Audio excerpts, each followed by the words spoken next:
Do you have pain in your lower back?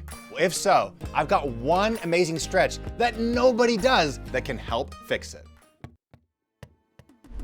If you have lower back pain, then one of the most common reasons that you have that lower back pain, or sometimes people even have SI joint pain, is because you have what's called an anterior pelvic tilt. So here's what that means. That means that when you stand, your butt sticks out a little bit like this, and your pelvis is pointed downward like this.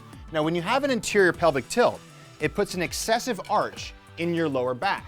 And when you have an excessive arch in your lower back, oftentimes it can create inflammation right here in what's called the SI joint. And when that inflammation gets bigger, it can pinch down on these nerves right here that run through the SI joint. When that happens, you can get lower back pain, you can get tingling or numbness in your feet, and it can cause lots of issues. One of the main problems that happens to people with an anterior pelvic tilt is that their hip flexors get tight. And I'm gonna show you why this is important right now. Your hip flexors run from right in front of your thigh bone like this, all the way into your pelvis. Now, if these muscles are tight, that means that you can't bring this leg behind you without that muscle hitting its flexibility restrictions. And if you keep pulling it like this, what it forces the hip to do is to articulate backwards. So if your leg goes backwards like this, it's going to come with it. It's gonna force a bigger anterior pelvic tilt. And when we divorce our spine from our hips, meaning if our pelvis and our spine are moving separately from each other because these muscles are tight and pulling the pelvis into the wrong spot, you're gonna create even more inflammation. Now here's the deal though, the hip flexors are on the front side of your body, but you have pain in the back side of your body. But the trick is, these muscles need to get longer. We need to stretch them so you're able to articulate through the hip socket without pulling on the SI joint. So instead of stretching things like your hamstrings, where you're bending forward to touch your toes like this to loosen up your hamstrings, you need to do a different stretch entirely that focuses on the hip flexors on the front sides of your thighs. Now, when you do this properly, your posture will go from this, putting all that pressure on your lower back, to this, taking the pressure off your lower back and making your whole body feel a lot stronger and a lot safer. So, here's my favorite stretch to stretch your hip flexors and help make your lower back feel significantly better. Okay, the stretch I'm referring to is called the kneeling hip flexor stretch. And don't worry if you can't kneel, I'll show you a different variation next that's a little bit easier on the knee joint. Now, what you want to do is start by putting a pillow on the ground that is nice and soft, something that you can easily kneel on. If you need to put 2 pillows there, that's totally fine. I don't want your knee feeling uncomfortable.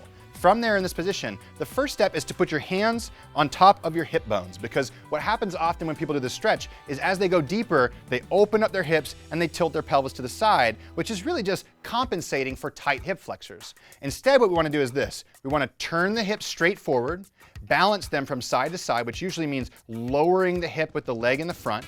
And then from there, as you come down, don't let your lower back poke out like this. So if I come down into the hip flexor stretch and my butt sticks out like this, I'm again compensating through my lower back because of tight hip flexors. Instead, we want to squeeze the glutes and tuck the pelvis, making sure we have a nice flat lower back, and then drop the hips towards the front heel while maintaining that pelvic position. This will make the stretch a lot deeper, although you might not be able to go quite as far. Now hold this position for about 30 to 60 seconds, breathing deeply, inhaling and then exhaling as you relax those muscles and try to go a little bit deeper. And then once you've done 30 to 60 seconds on your right side, take a moment, pause, and see how your hip flexors feel. Once they're loosened up, you might notice that it's easier to maintain better pelvic position and not have that anterior pelvic tilt causing so much pressure on your lower back. Then make sure you do the other side, stretch that for 30 to 60 seconds, and then repeat this stretch every day, at least once a day, until you start to feel your hip flexors loosen up and your pelvis go into a better position. Now again, if this kneeling position is too much for you or hurts your knees too much, let me show you another position next that's a little bit easier that you can do throughout the day to start encouraging your hip flexors to loosen up and reset your pelvic posture, making your lower back feel better. Okay, you can also do this stretch in a standing position. And this is fantastic because you can do this while waiting in line at the bank or the grocery store or anywhere. So it's something you can repeat throughout the day to encourage those hip flexors to lengthen to give you better pelvic posture and reduce the lower back pain that you're having. So to do this, all you're gonna do is take one step forward, keep one foot back, and make sure your feet have a little bit of width to them. If you need to have a wall or a handrail or something around you for support, that's totally fine too. This isn't a balance drill. This is a drill to try and stretch your hip flexors. Now, just like before, hands go on the hips, and we shouldn't be rotated out to the side like this. Instead, we should bring our hips straight forward, make them balanced, and then we should squeeze our glutes and tuck our pelvis until we feel a stretch coming all the way through the front side of our hip flexors. From there, if we want to go deeper in the stretch, we just move our foot forward and drop our body towards our heel. If that's too much for us, we move our foot backward and we keep tilting the pelvis this direction until we feel that deep stretch. Again, you can hold this for 30 to 60 seconds on the right, switch sides, 30 to 60 seconds on the left, and do this repeatedly throughout the day, because the more we expose ourselves to stretching and lengthening those hip flexors, the more likely we'll be able to go from this posture, which causes lower back pain and SI joint pain, to this posture, which makes it feel significantly better and protects our lower back and makes our body feel a whole lot stronger as well.